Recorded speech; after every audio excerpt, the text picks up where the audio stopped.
This is the Fantasy Football 411 podcast, the best place to get the latest 411 on your fantasy football team.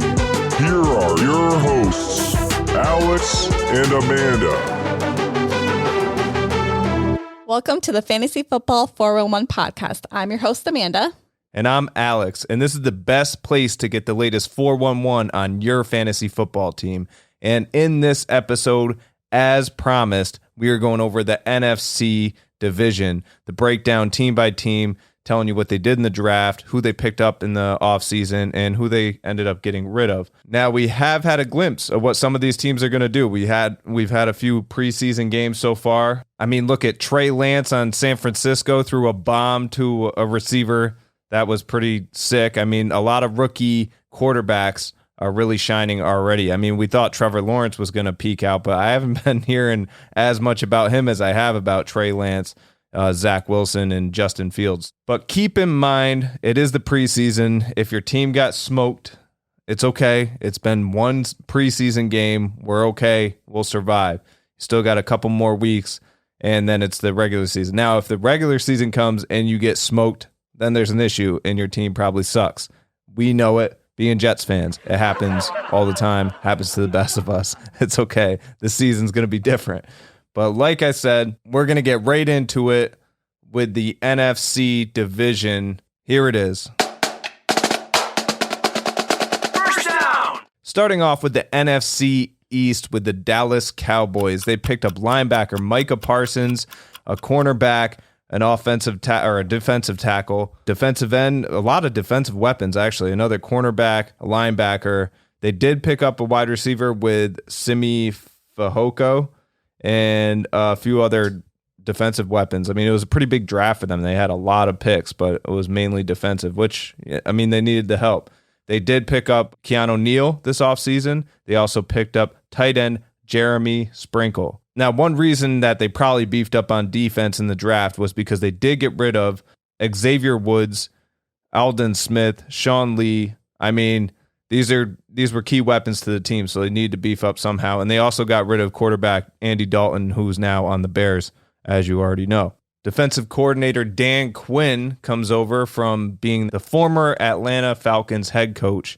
Other defensive coaches with chemistry to McCarthy and Quinn are there as well. The fantasy assets on the Cowboys are the QB, obviously, Dak Prescott. He's fresh off of a torn ACL, so we got to see how he's going to, I mean, he's already having a shoulder issue, so hopefully he heals up and delivers what you would expect, and, I mean, delivers to the weapons that he has, like CeeDee Lamb, Amari Cooper, Ezekiel Elliott, which Ezekiel Elliott last season shows that he clearly needs Dak, but he's easily a running back one in the draft. So I'm at pick 4 in one of the drafts, pick 8 in the other. So if pick 4, if he's there, I'm debating it. Pick 8, I mean, it's a no-brainer.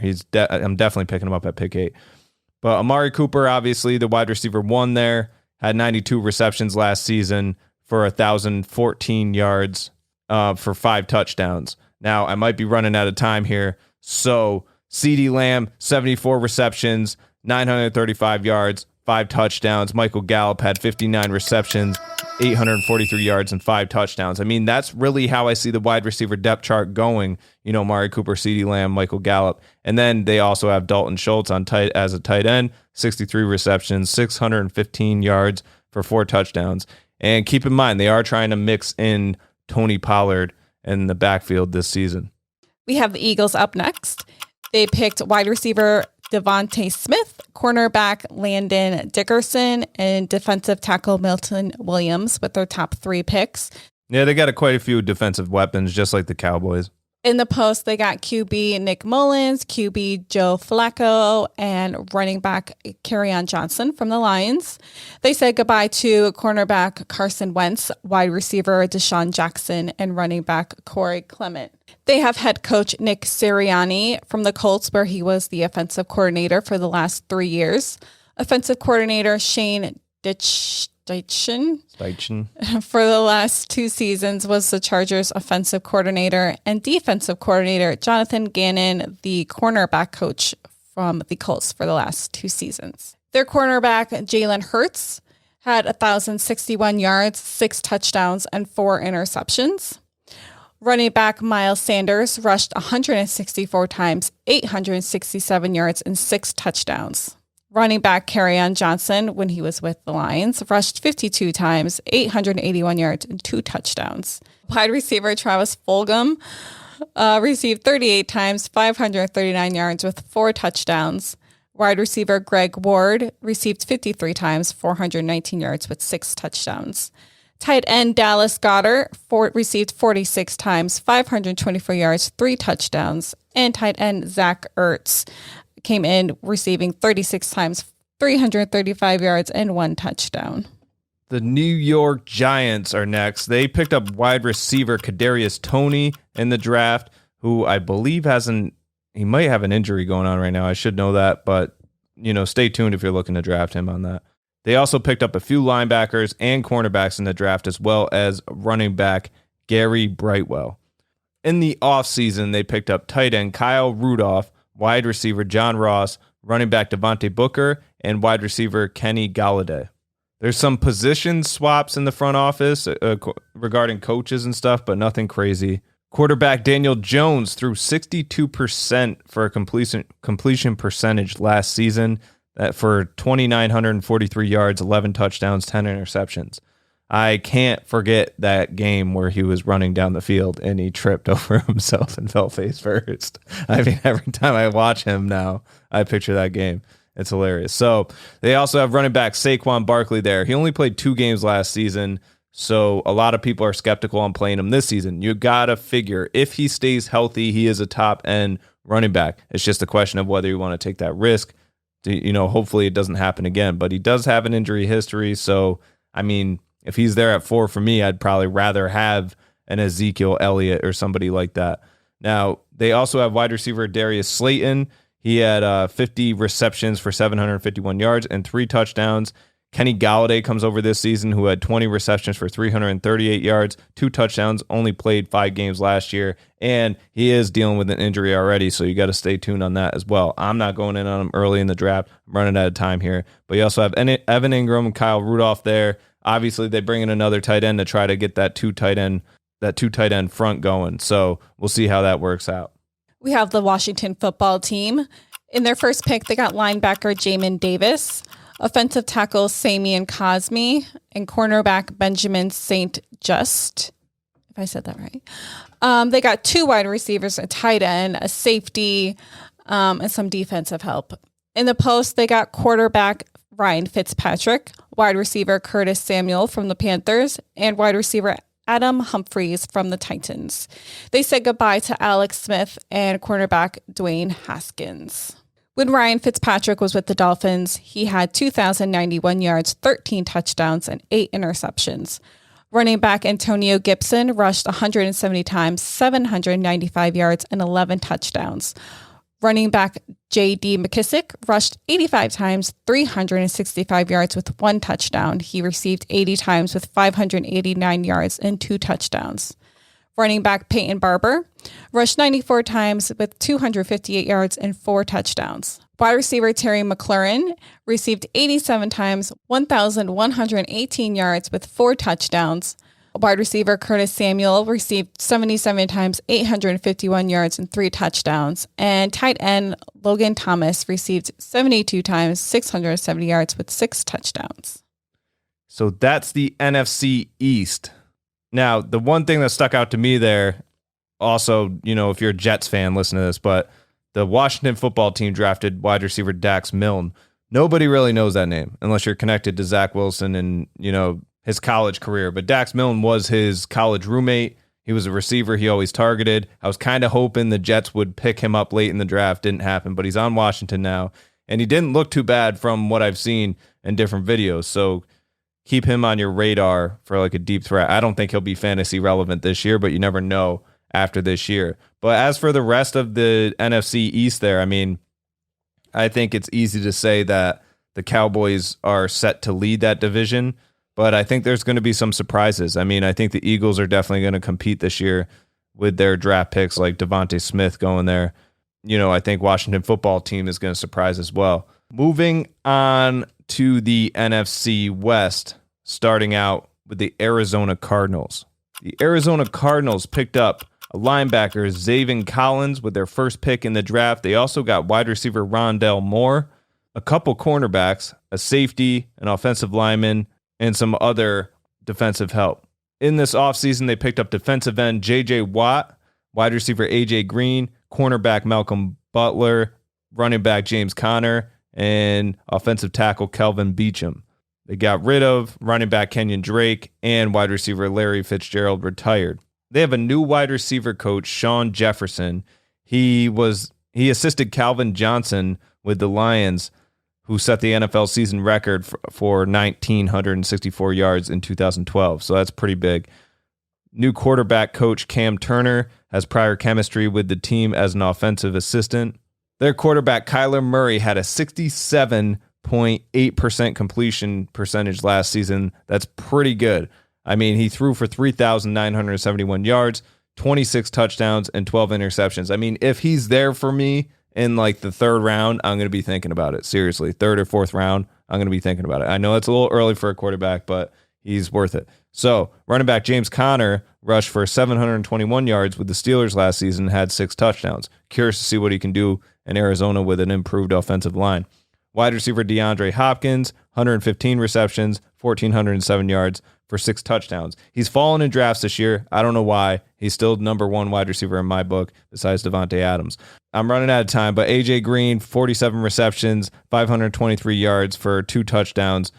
But, I mean, it's going to be different than when he was on the Bengals last year. I think he's going to be more of a decoy in Arizona this year. I don't think he's going to produce as well. So I'm going all in on Hopkins, not sure about A.J. Green. And obviously you got Christian Kirk there to, finalize that wide receiver core. San Francisco 49ers. Their first pick was quarterback Trey Lance, of course, guard Aaron Banks, and running back Trey Sermon. Sermon. Okay, move on. They got some defensive help, and they also got running back Elijah Mitchell. In the post, oh gosh, this is a long one. They got quarterback Josh Rosen from the Dolphins, cornerback Mark Fields from Houston, wide receiver Mohamed Sanu from the Patriots, running back Wayne Gallum, and wide receiver Benny Fowler. They said goodbye to wide receiver Marquise Goodwin. He went to the Bears. Cornerback Nick Mullins went to the Eagles, and wide receiver Kendrick Bourne went to the Patriots. Cornerback Jimmy Garoppolo had 1,096 yards, 7 touchdowns, and 5 interceptions. Running back Jeff Wilson rushed 126 times, 600 yards, and 7 touchdowns. He received 13 times with 133 yards with 3 touchdowns. Running back Raheem Mostert rushed 104 times, 521 yards with 2 touchdowns. He received 16 times with 156 yards with 1 touchdown. Running back Wayne Gallman rushed 147 times, 682 yards with 6 touchdowns when he was with the Giants. Wide receiver Brandon Ayuk received 60 times, 748 yards with 5 touchdowns, and tight end George Kittle received 48 times, 634 yards with 2 touchdowns. Moving on to the Los Angeles Rams. In the draft, they picked up wide receiver. You want to take this one? Tutu Atwell.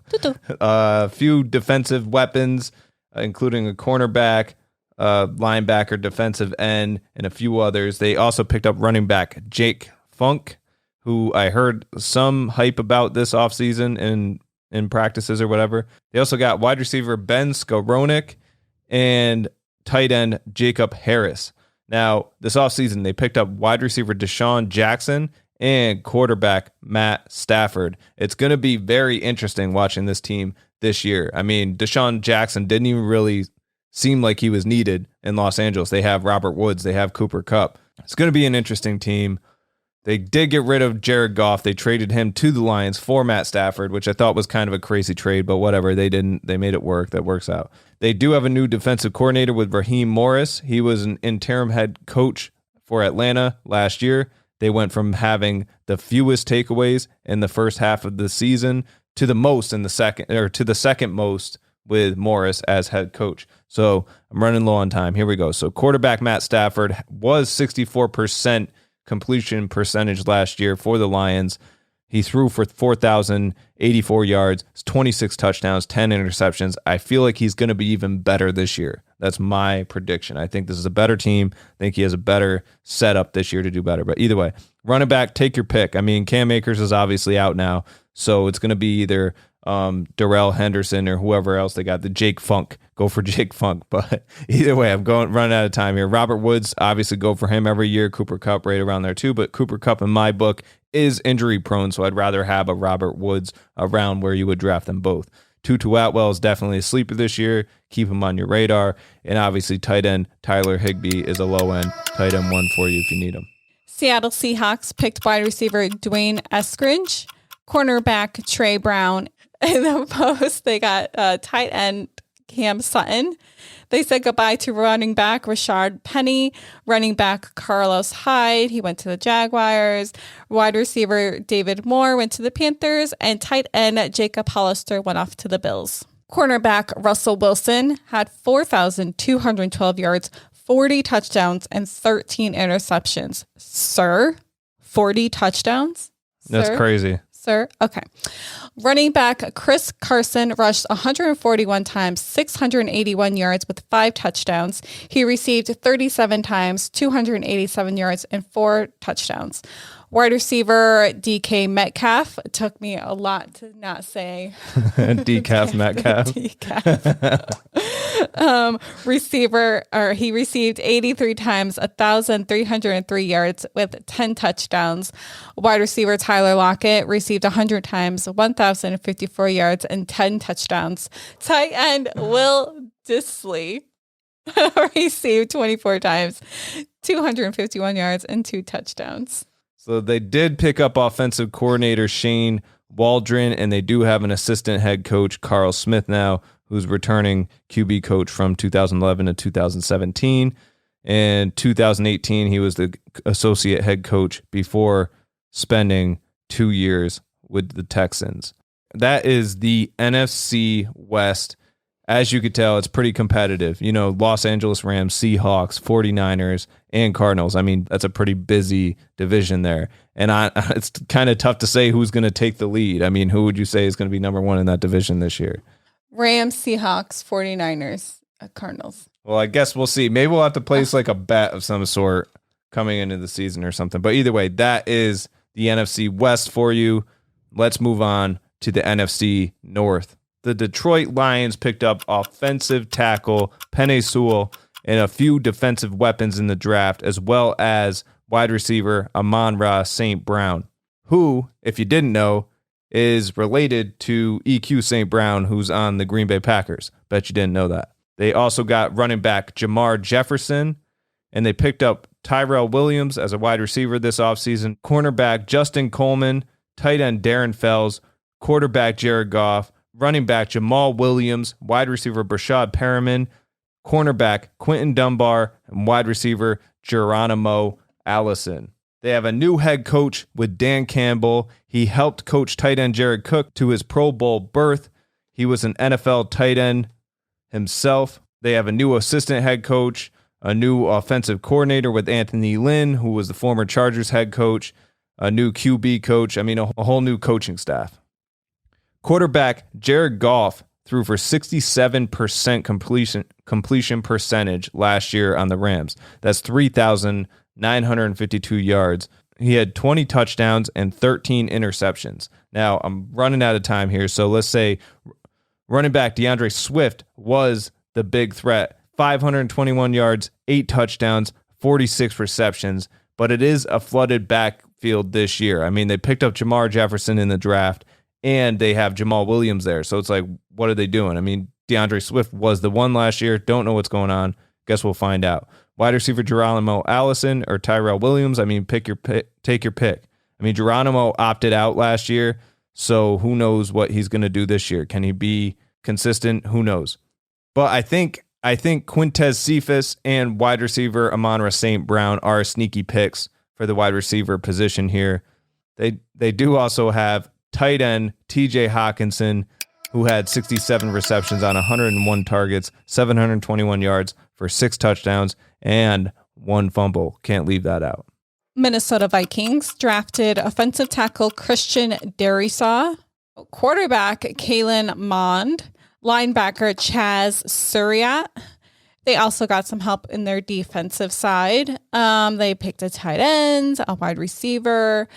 They said goodbye to tight end Kyle Rudolph. He went to the Giants. And running back Mike Boone went to the Broncos. Offensive coordinator Clint Kubiak, replacing father Gary Kubiak. Cornerback Kirk Cousins. He had 4,265 yards, 35 touchdowns, and 13 interceptions. Running back Dalvin Cook rushed 312 times, 1,507 yards, 16 touchdowns. Running back Alexander Madison rushed 96 times, 434 yards, and 2 touchdowns. Wide receiver Justin Jefferson received 88 times, 1,400 yards, and 7 touchdowns. Wide receiver Adam Thielen received 74 times, 925 yards, and 14 touchdowns. Tight end Irv Smith Jr. received 30 times, 365 yards, and 5 touchdowns. That junior is important. Junior.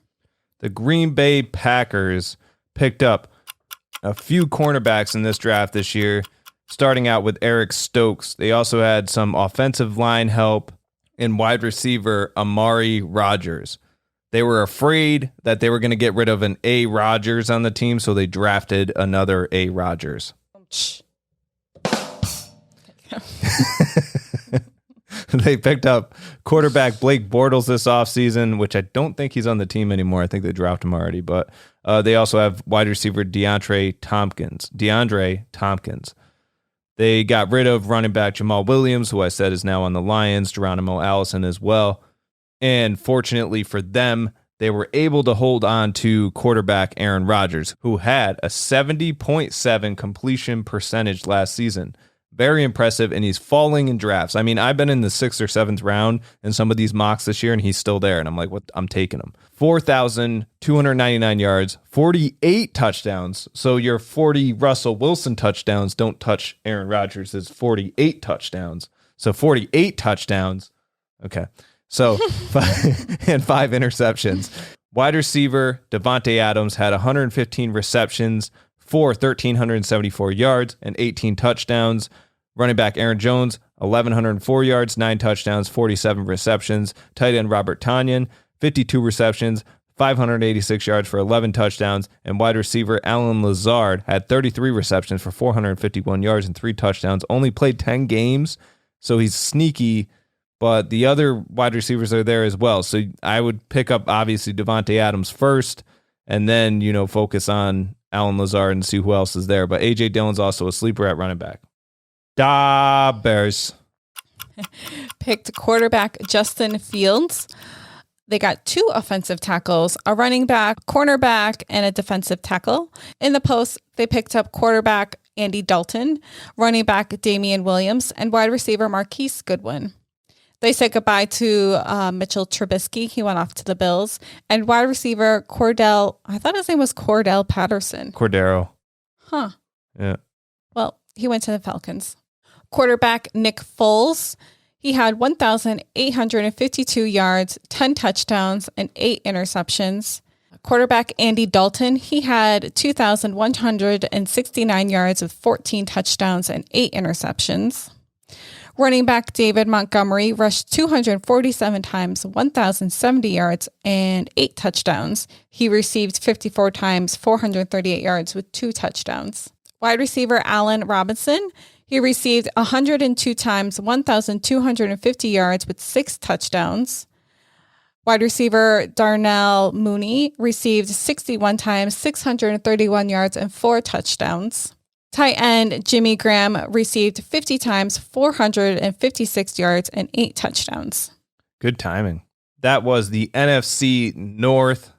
My guess on that one would probably be the Green Bay Packers leading the division, following by, I guess you'd put Vikings at second there, and then the Bears, and then the Lions, I would assume. Would you? Yeah. This year it's tough. I think the Lions and the Bears are definitely going to be fighting it out. To close out the NFC division, we are getting into the NFC South, starting out with the New Orleans Saints. They picked up defensive end Peyton Turner in the draft, as well as a few other defensive weapons, quarterback Ian Book, an offensive tackle, and wide receiver Kawan Baker. They did pick up tight end Nick Vannett this offseason, but they got rid of tight end Josh Hill, wide receiver Emmanuel Sanders, cornerback Justin Hardy, defensive tackle Sheldon Rankins, cornerback Janoris Jenkins, Drew Brees retired, and tight end Jared Cook is gone as well. Michael Thomas is starting the season on the PUP, he started training camp on the PUP. I don't think he's going to play this season. I don't think you're going to see him. If you do, it'll be late in the season, and I just don't think it's going to be worth it for them to play him at that point. So don't expect to have Michael Thomas this season. There were some position swaps on the coaching front, nothing crazy, nothing worth talking about, but they do have two quarterbacks that are the main focus this year. You got Taysom Hill, who had 87 rushes for 457 yards, 8 touchdowns last season, and quarterback Jameis Winston played 4 games, had 63.6% completion percentage in those games, but threw for 75 yards. It's not that impressive. I'm not touching either one of them. Taysom Hill's funny to mess with on the 2 quarterback league front, but I'm not in any of those, so I'm not going to pick him up at all. Running back Alvin Kamara does retain value. I just don't think it's going to be as much as usual. He did have 187 yards, he did have 187 rushes for 932 yards, 16 touchdowns, and he did all that in 15 games.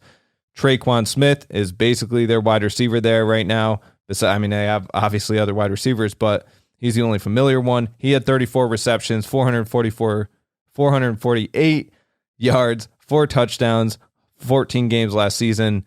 We'll see how it plays out. With Nick Vannett there now, I think that's going to be your tight end one between him and Adam Troutman. We have the Carolina Panthers. They drafted cornerback J.C. Horn, wide receiver Terrace Marshall Jr., offensive tackle. They got running back Chuba Hubbard, defensive tackle, cornerback, all that jazz. In the post, they received David Moore from the Seahawks and quarterback Sam Darnold from the Jets. So you go live your best life, Sam Darnold. You get it. They said goodbye to running back Mike Davis, went to the Falcons, and wide receiver Curtis Samuel, who went to Washington. Quarterback Sam Darnold, when he was with the Jets, he had 2,208 yards, 9 touchdowns, and 11 interceptions. Running back Christian McCaffrey rushed 59 times, 225 yards, and 5 touchdowns. Wide receiver DJ Moore received 66 times, 1,193 yards, and 4 touchdowns. Wide receiver Robbie Anderson received 95 times, 1,096 yards, and 3 touchdowns. Now, I'm pretty sure it was between Robbie Anderson and Robert Woods that Robbie Anderson actually had a better turnout last season than Robert Woods did for the amount of yards and the amount of receptions they both had. They're very similar, which a lot of people don't realize. So keep that in mind when picking up Robbie Anderson this year. If Sam Darnold pans out, he did throw for 59% with the Jets last season, but you're talking about a whole new team that Adam Gase is not a part of. I'm still in on Robbie Anderson. I think that's going to be a dope team this year. On to the Falcons. They drafted tight end Kyle Pitts, who is supposed to be an insane tight end, the best we've seen in years. Can't wait to find out. I'm hoping that I could pick him up by the 3rd round in the draft. I'm not going 2nd or 1st on him. I've seen it in some mocks, but I don't know. We don't really know anything about him yet besides what we've seen in college. I got to see it in the NFL before I put him up that high. But yeah, Kyle Pitts, they got a few defensive weapons like a safety, a cornerback, some offensive linemen as well. It's a pretty busy draft for them. And they also closed it out with wide receiver Frank Darby. This offseason, they picked up tight end Lee Smith, running back Mike Davis, and quarterback A.J. McCarron. They got rid of running back Ito Smith, and wide receiver Julio Jones went to the Tennessee Titans. They have a new head coach with Arthur Smith in his first year as offensive coordinator for the Titans. They saw the team highest in scoring in 16 years. They have a new offensive coordinator with David Ragone. Ragoon. Okay, let's go with that. Ragoon. He's been around the NFL a bit. They also have a new defensive coordinator, Dean Pease. His name, Dean Pease? I hope so. Dean Pease. We'll go with that one. He has experience under some great coaches, but retired twice already. Oh, yeah, Dean Pease. Oh, that's sad. But he retired twice already, so I hope that's not a bad sign. Now, I'm running out of time, so QB Matt Ryan, 65% completion percentage last season, threw for 4,581 yards. I'm always overlooking him for some reason in fantasy. I shouldn't. He's awesome. He's accurate. He threw for 26 touchdowns, had 11 interceptions last season. Running back Mike Davis is definitely on my radar for running back. I can get him somewhere around the 5th or 6th round. Had 165 rushes last season for 642 yards, 6 touchdowns. And now they have running back Cordero Patterson, also known as a wide receiver as well. He's new as a running back, but played all 16 games for the Bears as wide receiver last year. Now, I'm out of time, but you also got Calvin Ridley, Russell Gage, Kyle Pitts, and Hayden Hurst there as well. So you're going to pick any of them. Tampa Bay Buccaneers drafted linebacker Joe Tryon, quarterback Kyle Trask. In the post, they got running back Giovanni Bernard. Did they say goodbye to anybody? I don't have No, anything, I think everybody came back this year. Everyone's like, we want a Super Bowl? Okay, we'll stay. That should be how it is, too. It never happens that way. Quarterback Tom Brady. He had 4,633 yards and 40 touchdowns. Running back Ronald Jones rushed 1,192 times, 978 yards, and 4 touchdowns. He received 28 times, 165 yards, and 11 touchdowns. Running back Leonard Fournette. Leonard, I like that. Running back Leonard Fournette rushed 97 times, 367 yards, and 6 touchdowns. Wide receiver Mike Evans received 70 times, 1,006 yards, 13 touchdowns. Wide receiver Chris Godwin received 65 times, 840 yards with 7 touchdowns. Wide receiver Scotty Miller received 33 times, 501 yards with 3 touchdowns. And tight end Rob Gronkowski received 45 times, 623 yards and 7 touchdowns. So, yeah, I mean, obviously it's the Tampa Bay Buccaneers. You're going to pick most players on that team. I think the NFC South is going to play out. I mean, I should have done this for every division. We should have taken our votes, but I really think it's going to come down to Tampa Bay, then the Falcons this year, then the Panthers, and I don't think the Saints are. I think put it this way, if Darnold doesn't live up to the hype, then I think the Panthers are going to finish ahead of the Saints, but if not, I think the Saints will be in last, or the Saints will, Panthers will be in last. But that's pretty much it. That's the NFC breakdown as promised. I mean, this one we went right through, didn't stop that much. Didn't have much news prior to it. Well, we just got news about wide receiver Allen Hurns. Does anybody care about that? Not really. I don't think he's fantasy relevant anymore. So that's a wrap on NFC Breakdown. Catch us on YouTube, Facebook, Instagram, Twitter, TikTok. Did I get all that? Yeah, I think that's everything. Fan Football 411? Yep, Fan Football 411. Find us. This podcast is available on audio as well as video, so you can catch it on Apple Podcasts and Spotify as well. But otherwise, follow us, subscribe. Next episode, we are going to bring you a mock draft live on the podcast. So you will hear our sneaky takes and everything. So if you are a league mate, then bring it on. You're going to hear it. But either way, I'll accept the challenge. But that's it. I mean, that was the NFC. If you missed last episode, we did the AFC breakdown. Make sure you check them both out. Get up to date on what these teams are doing this season with new weapons that they have. Thanks for tuning in. Thanks for listening. Thanks for watching. Bye.